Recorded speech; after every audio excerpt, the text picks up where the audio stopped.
I love creativity. It's a daily gift from the universe. Sure, we're not always going to get along. It wants something, I want something. We walk away from each other, but we've got to have communication, you and your inner soul, in order to bring forward the art that everybody is expecting you to have. Doesn't matter what business you do.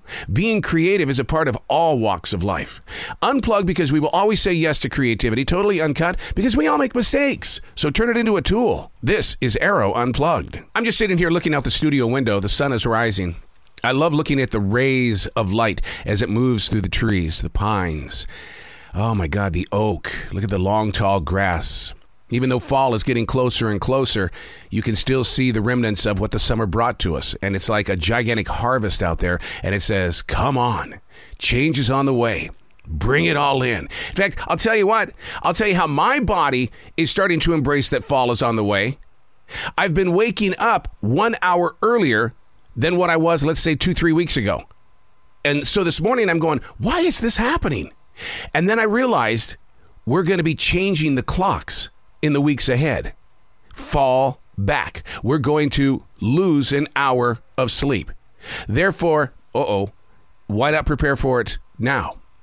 Hey, it's Arroe. This is The Daily Mess, a chronological walk through an everyday world. I am a daily writer. I take little stuff like this and I turn it into a big something, a big to-do. And my father used to get so angry with me. He says, stop it. Stop it. You're making huge things out of itty-bitty mustard seeds. But that's who I am, Dad. Stop it. And I continued on. I didn't listen to my dad. This is The Daily Mess. I wrote last evening about the importance of studying history.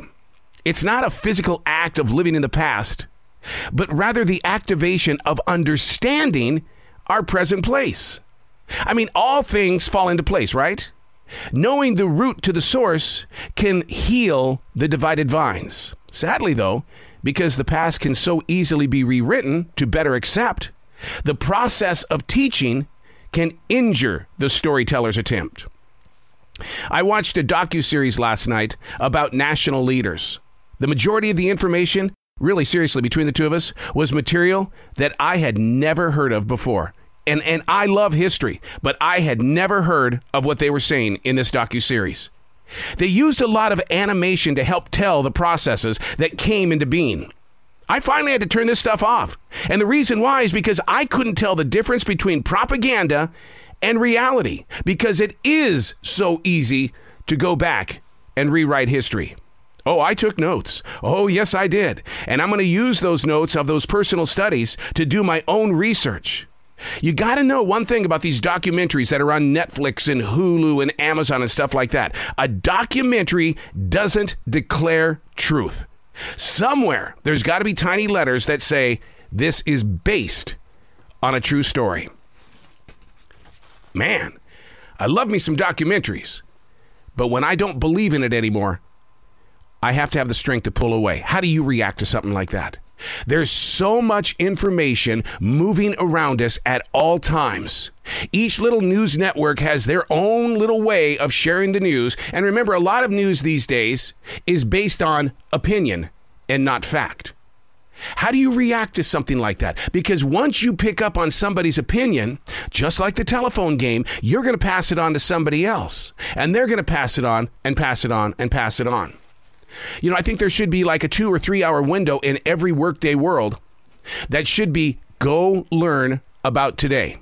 Go figure out what this person is saying about this news story versus what this person is saying and come up with your own determination. But be a broadcaster and find truth and fact and not opinion.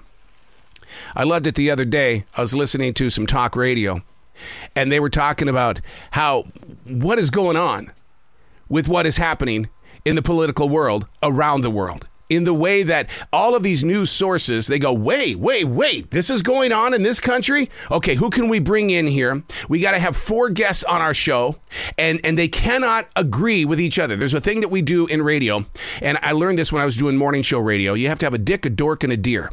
And that is the process of a lot of these news programs that are just flooding our digital space.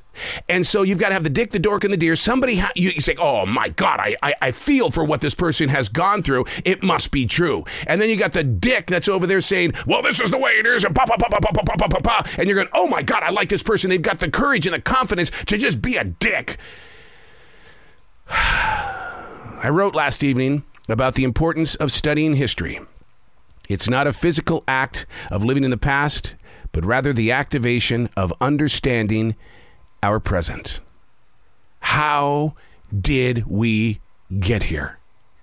I need facts. I don't need opinion.